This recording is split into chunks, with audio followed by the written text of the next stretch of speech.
சட்டோரி குருவி இந்த மாதிரியே காட்டுல இருந்த எல்லா விலங்குகளையும் பறவைகளையும் ஏமாத்திக்கிட்டு இருந்துச்சு. அவங்களுடைய மாம்பழத்தை திருடி போய்கிட்டு இருந்துச்சு. அப்போ அந்த காட்டுல இருக்கிற பறவைகள் எல்லாருமே ராஜாவை பாக்குறதுக்காக வந்தாங்க.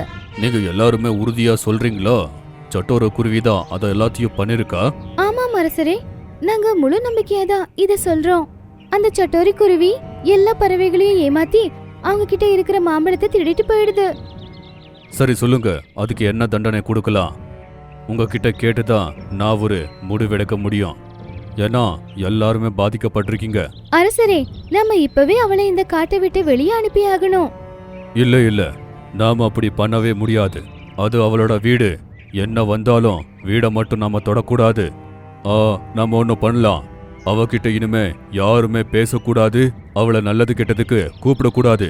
இது ஒரு அவளுக்கு பாடமா இருக்கும். சரி அரசரே, இதுதான் சரியான முடிவு. எல்லாரும் அதையே செய்ய ஆரம்பிச்சாங்க.